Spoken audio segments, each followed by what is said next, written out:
Hey everyone, Xander's here. Well, it's been about 1 month since Sun and Moon came out, and I'm going to talk about them actually. There's a lot of things I was really interested in when it came to these games, and having actually gone through the entire story, at least on my copy of Moon, I think it's time for me to talk about it. I want to talk about some of my experiences with the games. I want to talk about things I liked, things I didn't like, but that's something I can discuss a little later throughout the month.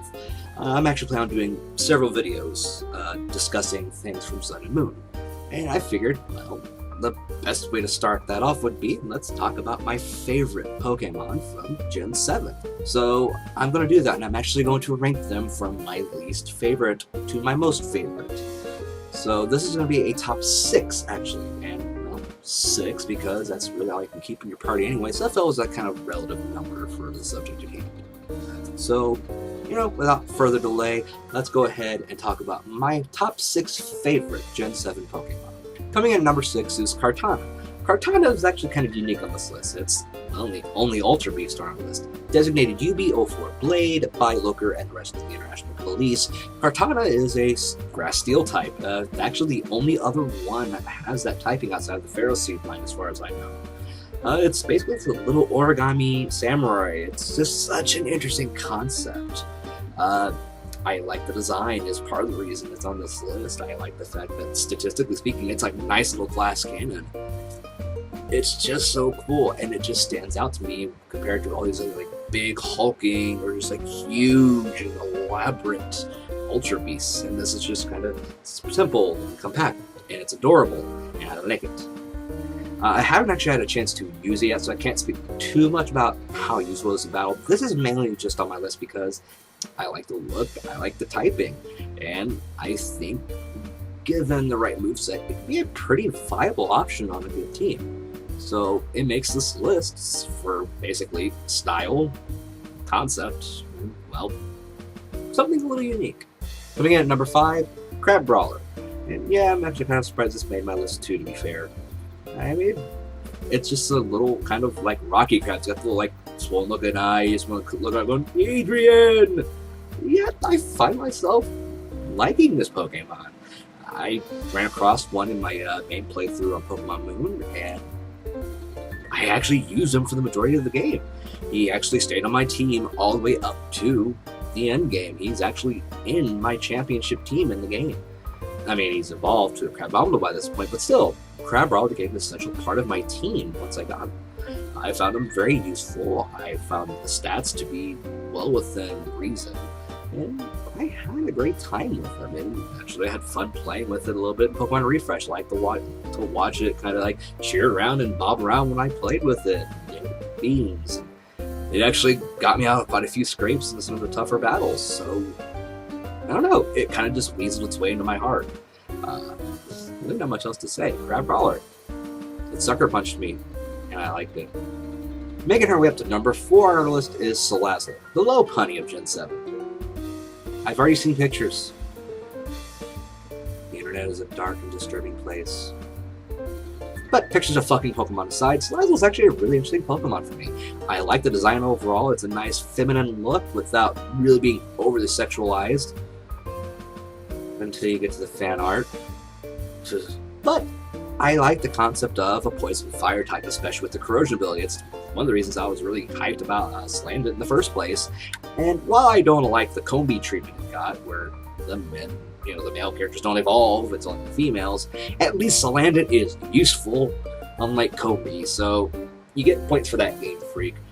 But again, overall, Celeste is an interesting Pokemon, and frankly, I like the fact that it's the Pokemon that creates a reverse harem. It creates its own harem of males of the species.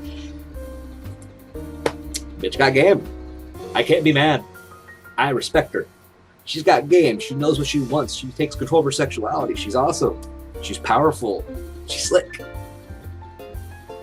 Just please quit drawing pictures of people fucking her, please. No. No fuck you, Pokemon. Just enjoy the Pokemon. Salazzle's awesome. Number 4 on my list. Cool design. Useful battle. Don't fuck her. The number 3 spot on our list goes to a really awesome bug type, and that will be Vikavolt.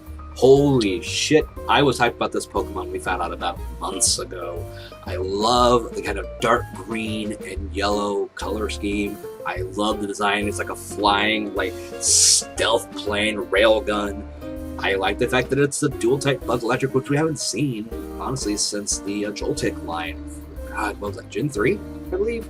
I'm really bad at generations sometimes. But, yeah, I like the typing. It's very useful. It has the Levitate ability, which negates ground types, so you have to rely on rock and fire types to really take care of the bugs. Flying type does help too, but you can at least protect against that with electric moves.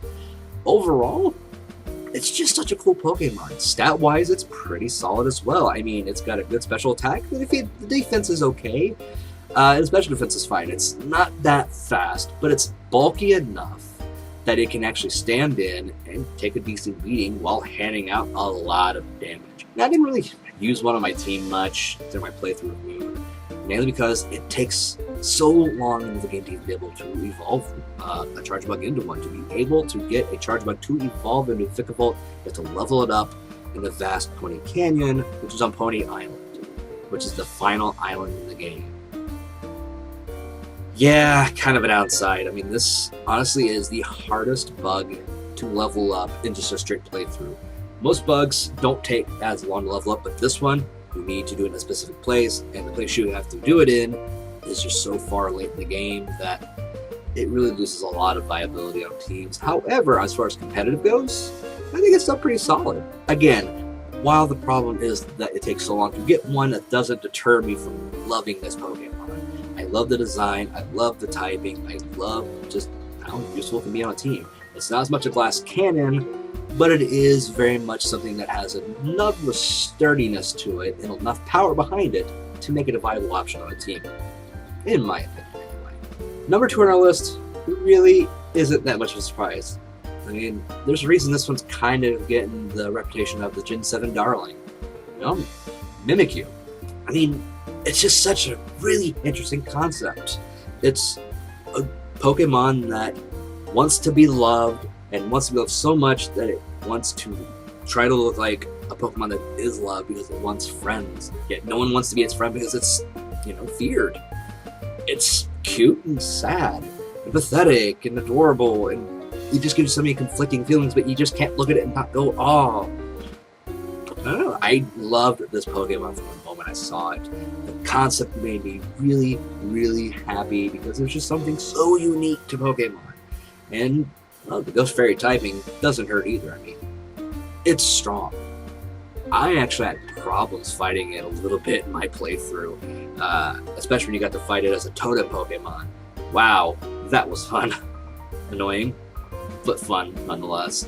I mean, overall its stats are pretty decently balanced, but it's got a good physical attack, it's got great special defense, it's got decent speed, which makes it pretty formidable. Not to mention having this, whole disguise ability where basically you can kind of get a free hit if you're using a Mimikyu. They hit you, you don't take damage, your neck breaks, but you don't take damage. And the way they've used it in the anime so far, since they started the Sun and Moon anime, has been just kind of creepy, interesting, and I like it. I just can't think of any reason why I shouldn't like this Pokemon. I like the design, I like the backstory, I like the ability, and it's got a great typing and stats. Really, there's no reason to hate this Pokemon, and every reason to love it. It easily makes this list, and easily makes it pretty high. Not my number 1, but damn near close. And my number 1 favorite Pokemon of Gen 7 is Incineroar. I'm a sucker for pro wrestling. This Pokemon is called the Heel Pokemon. It is essentially a video game form of Tiger Mask. Tiger Mask is a known wrestler in Japan, a well-known one. It's a well-known anime character. I love the design of Incineroar. I like the typing that it's Fire Dark, which isn't a very common typing. Not that's never been done before, but it's not very common. I think it's got good stats. I think that it's pretty damn useful in battle.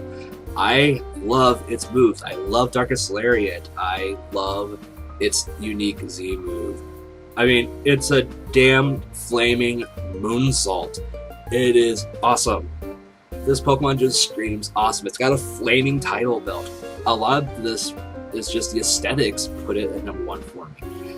The concept is fun. I love the typing. I love the moves. I find it decently useful. And again, I used this Pokemon from the beginning to the end of the game. It was on my team through to the championship. It's on my championship team. And it was damn useful for a good majority of the game. I mean, there were some times where it wasn't, but its speed helped keep it ahead of the game a lot of the time. It didn't hurt that I put a quick claw on it sometimes. I mean, you know, sometimes you gotta give a brother a boost, and boy did he need it once in a while, because there are some fast little fuckers in Gen 7. But Incineroar just kind of really goes, you know, above the rest for me. I like it. I love it. I want more of it. And frankly, its shiny is just as cool. The black and red skin becomes white and red, and it's just like a yin and yang kind of thing. I know, it may not be the best reason to make this my #1, but it's my list, and frankly, I don't care if you don't approve. I approve, and that's what matters. So, there you have it, my list of my top 6 favorite Gen 7 Pokemon. Did you agree with my list? What are your favorite Gen 7 Pokemon? Leave the answer down in the comments below. I'd love to hear from you. And please stay tuned for the rest of this month, as I'm going to try to get out some more videos discussing Pokemon Sun and Moon. And there's going to be a mix of positives and negatives. Let's just leave it at that. So until then, don't forget to like, share, and subscribe if you enjoyed yourself, and to follow me on Twitter @Xandros if you want to talk with me a bit more, whether about Pokemon, nerd culture, or anything else. And until next time, I will see you in the next video. See you guys.